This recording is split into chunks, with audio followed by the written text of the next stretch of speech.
Bonjour à toutes et à tous, je vous souhaite la bienvenue sur le podcast de Monsieur Joe. Monsieur Joe, c'est Joël Lelanne, ingé, project manager, curieux et éclectique. Justement, comme ce podcast, tourné vers les entrepreneurs, les entrepreneuses, francophones et francophiles d'Allemagne et d'ailleurs. Nous nous attachons à découvrir les différentes facettes, parcours de créateurs de projets par un échange convivial. C'est parti! Aujourd'hui, nous recevons pour cet épisode 59 Aurélie Gerbert, qui est à Munich, je crois, qui est développeuse de site. Mais bon, on va laisser Aurélie nous raconter tout cela. Bonjour Aurélie, comment vas-tu? Bonjour Joël et bonjour à nos auditeurs. Je vais très bien. Je suis ravie de participer à cette émission. Écoute, je suis ravi aussi de pouvoir t'avoir sur cet invité. Écoute, tu connais le format de ce podcast. Nous commençons toujours par le parcours personnel et professionnel de nos invités. Donc, Aurélie, raconte-nous un peu ton parcours, s'il te plaît.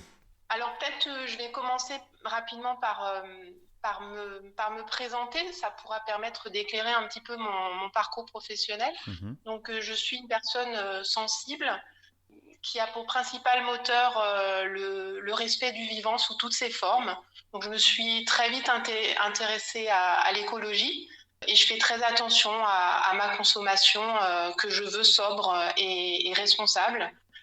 Depuis petite, j'ai une véritable soif d'apprendre et de comprendre le sens de la vie, ce qui fait que je me suis aussi plongée rapidement dans le développement personnel et je me suis jamais arrêtée en fait. Ok. Et aujourd'hui, j'ai des pratiques quotidiennes comme la méditation et le yoga. En ce Super. qui concerne mon parcours, j'ai grandi en Alsace. Après des études scientifiques, j'ai fait le choix de poursuivre mes études à la faculté à Strasbourg, où j'ai suivi un cursus de mathématiques jusqu'à la maîtrise.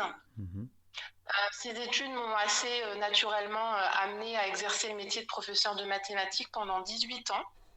D'abord en Seine-Saint-Denis pendant 9 ans et ensuite dans les Hautes-Alpes pendant 9 ans également.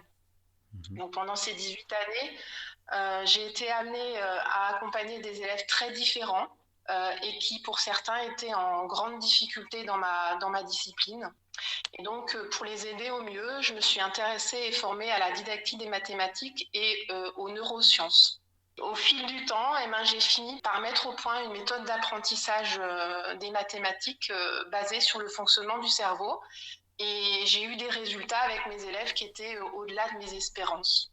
Qu'est-ce qui s'est passé ensuite? Donc, Oui. arrive septembre 2020 et en septembre 2020, j'obtiens une disponibilité pour suivre mon conjoint en Allemagne. Mhm. Et c'est là que l'aventure de l'entrepreneuriat a commencé.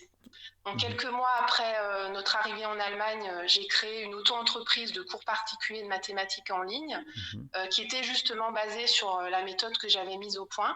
Mhm. Mais en même temps, j'avais envie d'aller plus loin, ce que je n'avais jamais pu faire dans des classes avec 30 ou 35 élèves. Mhm. Je voulais en fait considérer l'élève dans sa globalité, avec ses peurs, son manque de confiance, ses croyances limitantes. Et donc, j'ai mis ça en place quand je suis arrivée en Allemagne avec cette auto-entreprise. Donc, j'ai très rapidement eu mes premiers élèves. Mhm. Ça veut dire que tu accompagnais des élèves en mathématiques d'un système scolaire français depuis l'Allemagne, c'est ça? Oui, tout à Ok. fait. Oui, par contre, je travaille exclusivement sur le système, sur le programme français, en fait, parce que c'est celui que Que tu connais. Oui. je connais parfaitement, en fait, Ok. puisque j'ai été amenée à travailler en collège et en lycée, donc je connais vraiment très bien les programmes de la sixième jusqu'à la terminale. Ok, donc ça veut dire que tu as développé une méthode de soutien mathématique qui est différente de ce qu'on peut connaître de toutes les offres qui est en ligne ou d'avoir un prof particulier. Ouais, je pense. Ok.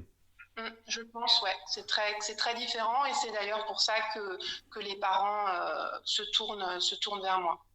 Les mathématiques, je ne sais pas si on va aborder le sujet, mais le côté soit on aime, soit on déteste, soit on est littéraire, soit on est scientifique, c'est un peu binaire.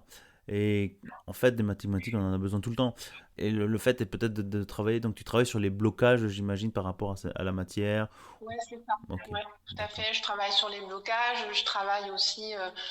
Ma méthode, si tu veux, elle est basée sur le fait que le cerveau, il a besoin de répétition pour apprendre. Donc ça, Mhm, c'est évidemment pas une nouveauté, mhm. mais il y a vraiment des choses à mettre en place justement pour que on apprenne les mêmes choses régulièrement et puis on espace de plus en plus et Mhm. ce qui permet en fait d'avoir un apprentissage sur le long terme et pas juste on bachote Ouais, 15 jours avant l'examen et après on a tout oublié. ouais. Voilà, l'idée c'est vraiment d'avoir un apprentissage sur le long terme qui permet d'avoir des connaissances solides.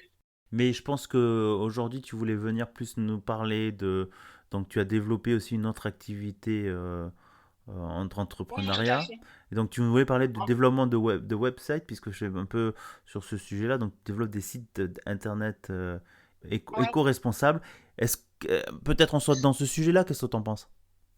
Donc en fait, justement pour cette activité de cours particuliers de mathématiques en ligne, j'ai été amenée à créer mon site internet seul de A à Z Ah oui, et j'ai adoré ça. J'ai ok, vraiment adoré ça. Ça a été une vraie révélation ok. et j'ai même envisagé à ce moment-là d'en faire mon métier. Mhm, Mais en même temps, j'avais créé une chaîne YouTube pour proposer des ressources gratuites en ligne aux mhm. parents, aux élèves et aux enseignants sur les mathématiques. Donc j'étais extrêmement occupée. Ok, ouais. Donc voilà, mais malgré tout, je sentais un appel vers une contribution au monde plus grande, mais je savais pas encore sous quelle forme. Est-ce que ce serait, je savais que ce serait dans l'écologie, ça c'était sûr, Mhm. mais est-ce que ce serait sous forme de bénévolat, de par mon métier, je ne savais pas trop. Ça veut Et dire puis, excuse-moi, ça veut dire qu'au fur et à mesure, les pièces du puzzle sont mises en place. Donc, l'attrait de exactement. l'écologie, les sciences en étant prof pendant plus de 18 ans en mathématiques, en faisant du soutien, ça t'a mené à se dire, tiens, il faut que je développe un site internet. Une révélation, je trouve ça bien aussi, puisque de toute façon, c'est en faisant qu'on apprend. Moi, je suis pour ce principe-là, hein. Je pense que beaucoup, hein, si tu ne fais pas, tu t'apprendras pas. Donc, tu as développé des sites internet, chaîne YouTube, et donc tu arrives à te poser la question, ok, comment je peux... parce qu'il y a l'image négative du site internet, ou on va dire de la vie digitale, les usines comment on appelle ça, les usines à serveurs qui consomment beaucoup de... donc, Oui. comment t'arrives, comment ça... explique-nous un peu plus en détail ce cheminement vers ce... Déjà, j'avais pas encore l'idée à ce moment-là de créer des sites internet. En fait, Ok. c'est vraiment des synchronicités et des rencontres, Mhm.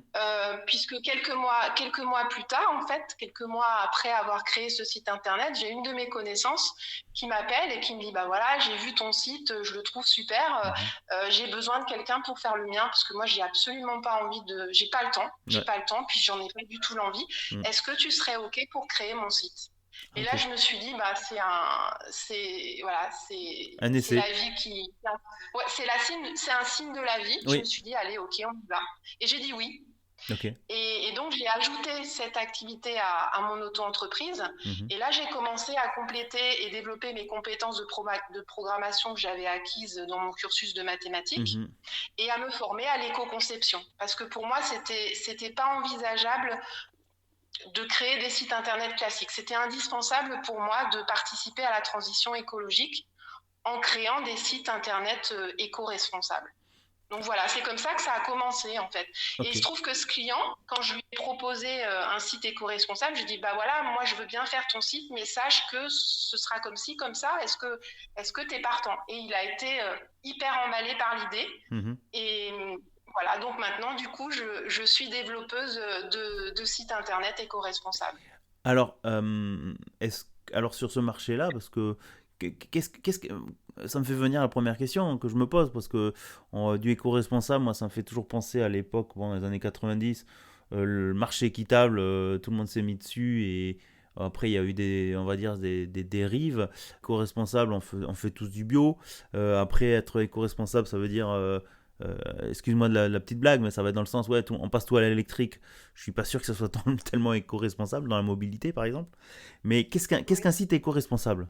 Alors, un site éco-responsable, c'est un site qui va être optimisé au niveau du contenu, du Mhm, design, du code mhm, et de l'hébergement aussi, afin qu'il soit léger et économe en ressources. Ça veut dire qu'en fait, le site, il va être moins impactant pour la planète qu'un site classique en fait.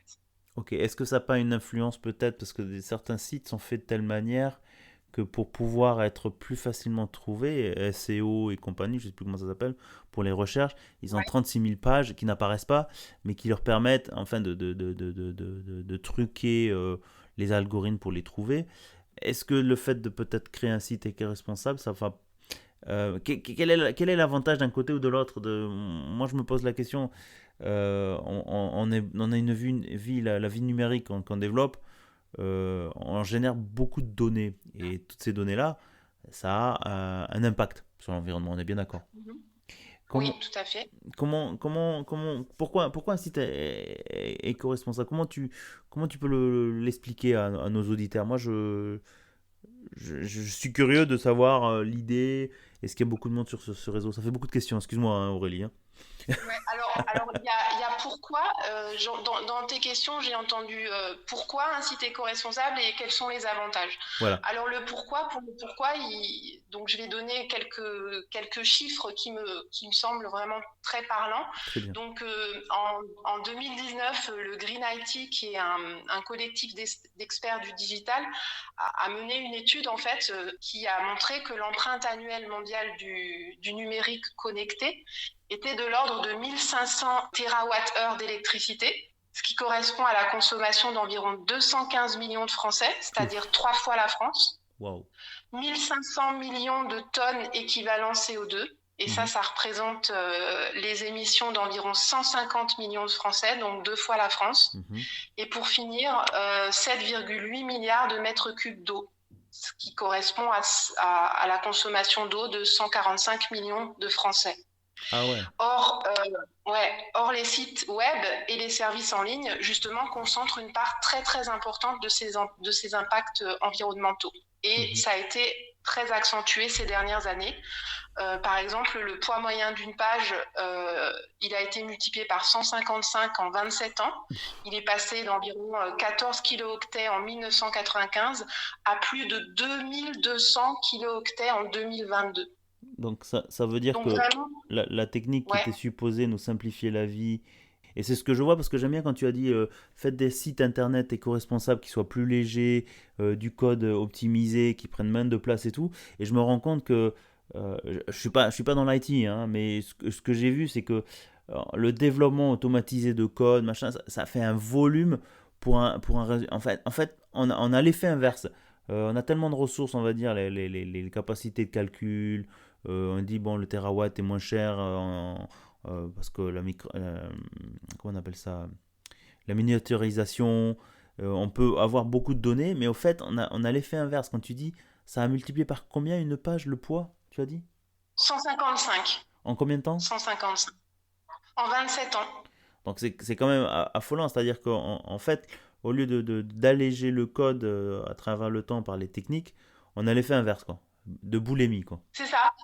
C'est ça. Tout C'est à fait. C'est c'est exactement ça. c'est ce qu'on voit Et aussi sur les systèmes d'exploitation, que ça soit sur les PC ou sur les téléphones.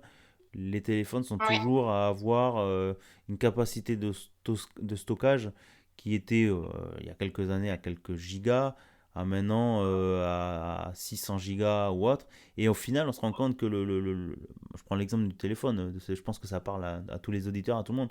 Chacun a un portable, un téléphone portable. Et la qualité peut-être, par exemple les photos je sais pas en combien de millions de pixels, 12 ou autre, mais on fait ça prend un volume, et le système d'exploitation, Mm. que ce soit iOS ou j'en sais rien, Android, euh, là, ça a été multiplié, quoi. Donc dans ce sens-là, on part dans un autre sens. Donc ta démarche est de se dire, essayons de faire des sites qui soient légers, portables. Oui, tout à fait. Ouais, tout à fait. C'est exactement ça Est-ce, l'idée. et est-ce qu'il y a comment dire, une mouvance, je ne sais pas comment on peut dire ça. Je sais qu'il y avait une mouvance, j'essaie de faire un peu le parallèle. Tu sais, les gens, on est tous passés à des téléphones, enfin comment on appelle ça, il y a toutes les fonctionnalités dessus. Beaucoup de gens reviennent sur des téléphones basiques, c'est-à-dire juste pour téléphoner, hein, des téléphones portables juste pour Mhm, mhm. téléphoner, alors que maintenant c'est plus presque des micro-PC, mini-PC. Est-ce qu'il y a une mouvance dans ce sens-là de dire, ok, le green, l'éco-responsabilité, du numérique. Oui, il y a une véritable mouvance en ce moment. C'est quelque chose qui se développe énormément. Après, il faut faire attention parce qu'il y a beaucoup de greenwashing, Oui, malheureusement. c'est à quoi je voulais Mais venir. Ok. ouais. Mais oui, oui, ça se développe beaucoup et quand j'en parle autour de moi, alors j'ai très peu de personnes qui connaissent Mhm, autour de moi quand j'en parle, quand je parle des sites éco-responsables, je crois que pour l'instant j'ai eu une seule personne qui en avait vaguement entendu parler, mhm. mais par contre elles sont toujours très très intéressées, c'est-à-dire que il y a un véritable intérêt parce que tout le monde est conscient Une que prise de qu'on conscience, ouais. est Ouais. qu'on est dans une impasse et que voilà, il va falloir agir d'une manière ou d'une autre. Donc ouais, ouais, ça se développe pas mal en ce moment.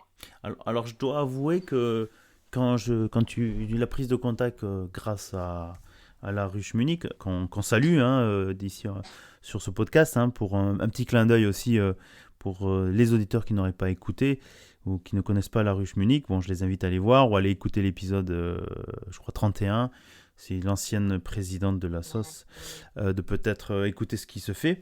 Mais je voulais revenir dans ce sens-là. C'est vrai que quand tu m'as contacté, j'ai regardé ton site, j'ai regardé ton profil, et un site éco-responsable, tu vois, moi j'en avais pas entendu parler avant. On parle beaucoup comment dire, l'empreinte carbone par nos déplacements, de moins prendre la voiture, de prendre les transports en commun, la consommation de notre consommation alimentaire, notre régime alimentaire. Mais au fait, on est tous derrière notre PC, derrière nos téléphones, et les sites, on fait tout en ligne. Et c'est vrai que cette prise de conscience, ben c'est bien de venir en parler, de donner un peu donc le pourquoi, les avantages. Je pense que on peut les répéter, les avantages d'un site éco-responsable. Tu as dit donc, Oui. je te... Alors les avantages, bah, le premier avantage évidemment c'est la diminution de la pollution, mais évidemment il n'y a pas que celui-là. Mhm, En fait, le site éco-responsable il va être beaucoup plus rapide.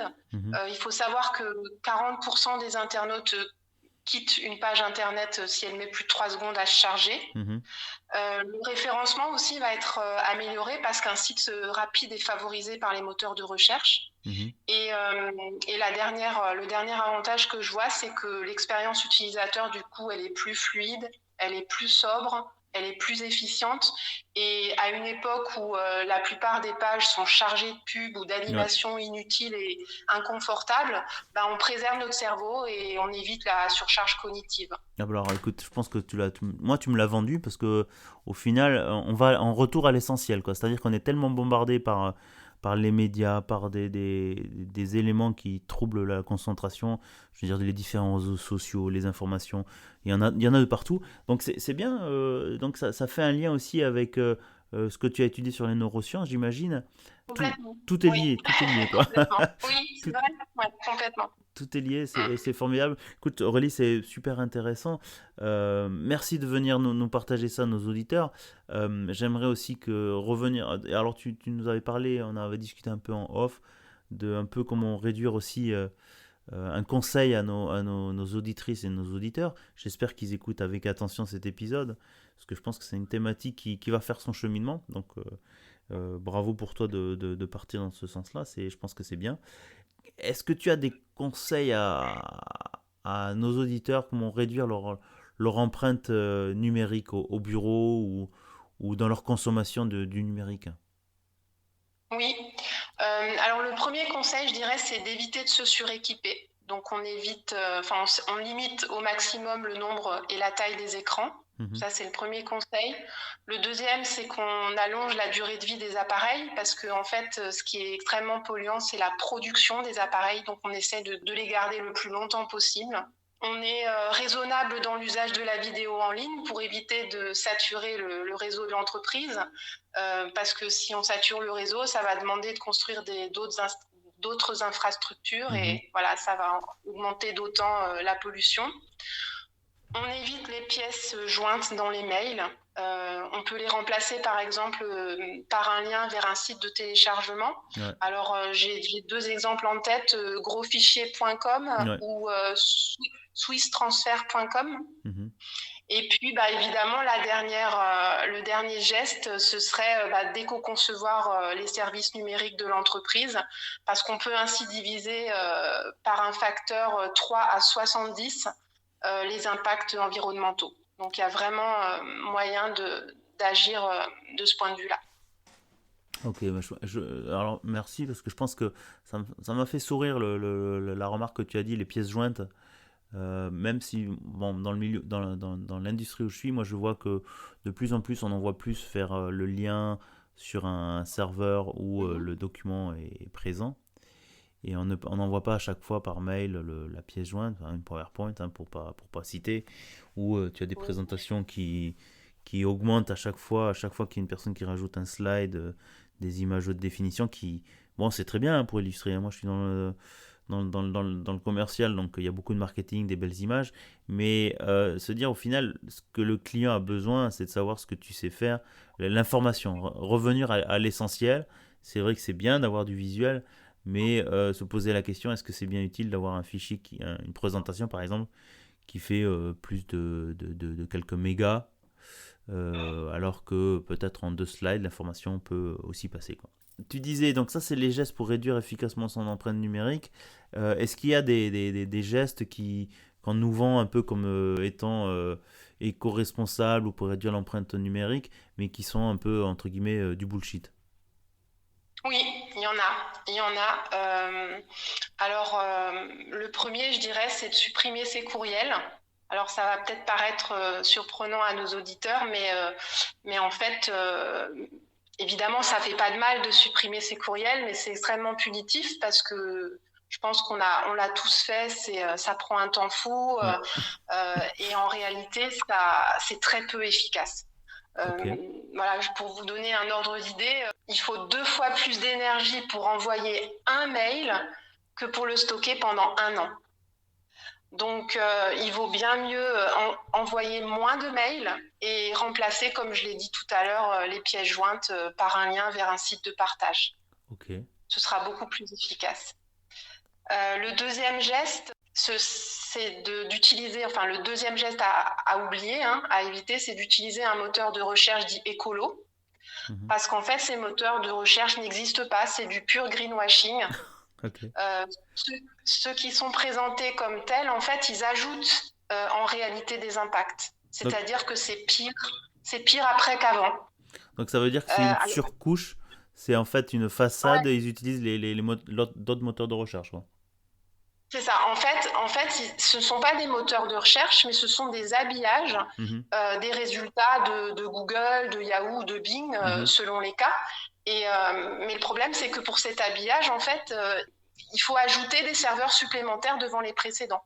Ok. Donc finalement, quand on utilise un moteur de recherche comme celui-là, c'est pire après qu'avant. Donc on est en plein Donc dedans dans le greenwashing, comme tu disais. Ok. ouais, là on y est en plein dedans.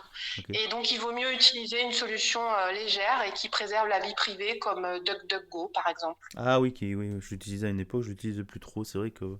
Et ce qui me surprend, c'est ce que tu as dit sur les mails, de les supprimer.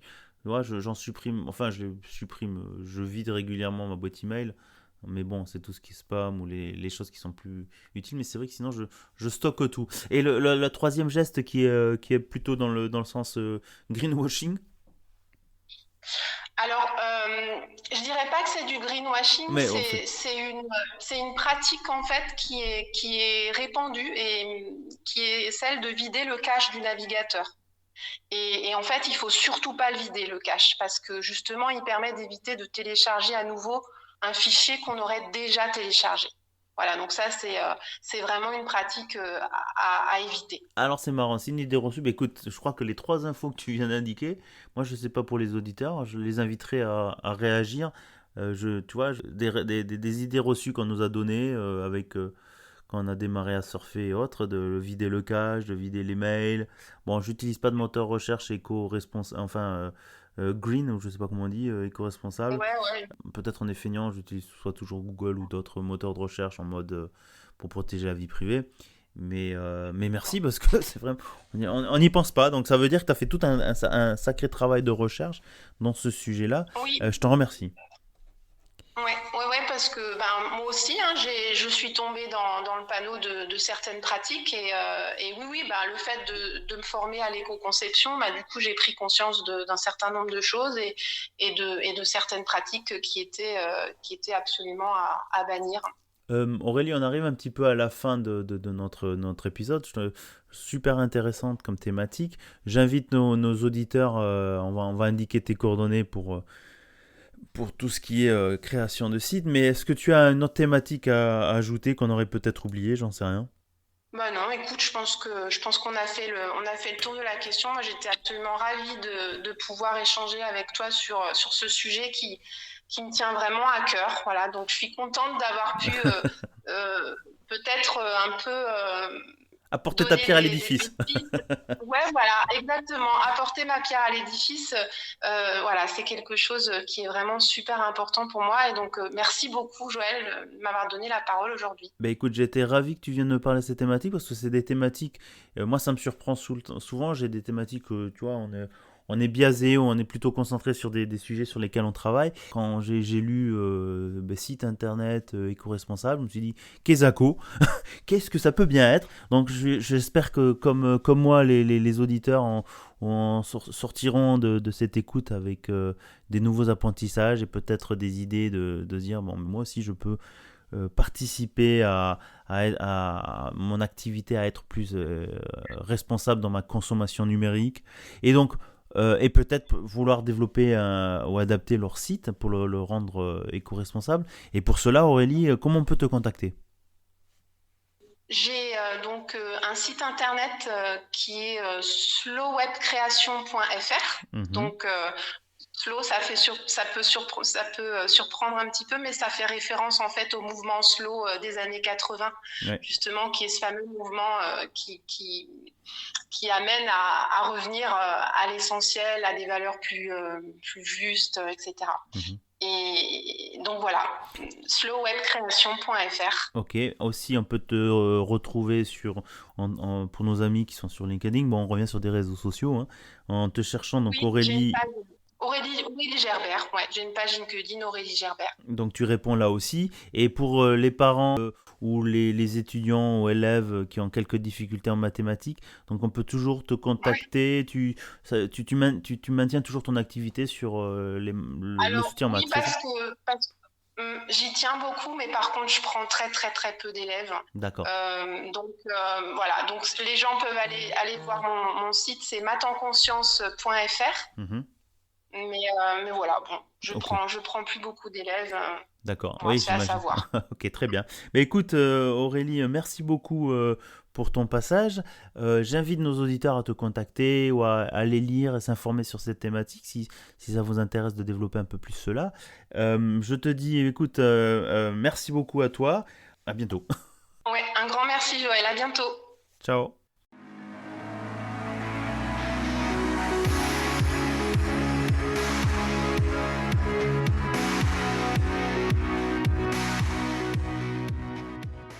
Eh bien, chères auditrices et chers auditeurs, j'espère que ce 59e épisode avec Aurélie Gerbert, développeuse de sites internet éco-responsables, vous a plu.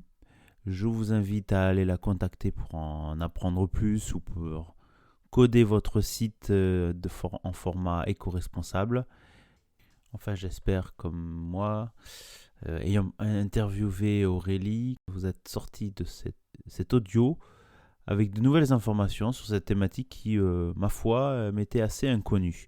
Donc, encore une fois, un remerciement à toi, Aurélie, pour ta participation, à nos amis de La Ruche Munich pour motiver toutes ces entrepreneuses ou entrepreneurs de Munich à venir nous contacter. Nous sommes ravis d'échanger sur ces thématiques, c'est toujours des nouvelles thématiques. J'en profite aussi pour un petit rappel ou une nouveauté, peut-être un peu inaperçue, que je viens de mettre en place. Le podcast de Monsieur Joe est maintenant aussi disponible peu à peu sur la chaîne YouTube du même nom, en cherchant le podcast de Monsieur Joe. Les épisodes récents seront mis en ligne régulièrement, ainsi que tous les anciens épisodes jusqu'à présent, ou les épisodes déjà diffusés. Ça vous permettra de ne plus être tributaire des différentes plateformes d'audio streaming, mais de les écouter sur YouTube aussi un peu partout. Donc je vous invite à vous y abonner. Enfin, il ne me reste plus qu'à vous dire, portez-vous bien à bientôt et surtout, restez curieux. Une petite dernière information avant que j'oublie. Régulièrement, nous sommes ravis d'avoir de plus en plus d'auditeurs. Ça reste toujours un podcast amateur que je fais tout seul dans ma cave. Afin que vos amis ou d'aider à la visibilité de ce modeste podcast, je vous invite à prendre quelques minutes sur Apple Podcast pour mettre 5 étoiles, des commentaires si vous appréciez, ou de me contacter aussi par LinkedIn. C'est toujours motivant d'avoir un retour, quel qu'il soit, sur ce que nous faisons avec nos invités, ce que nous vous partageons. Et puis aussi, j'apprécie aussi vos suggestions d'invités, ou si vous-même, vous avez envie de venir nous parler, d'échanger, de partager votre passion, vos projets, n'hésitez pas un instant. Voilà, à bientôt.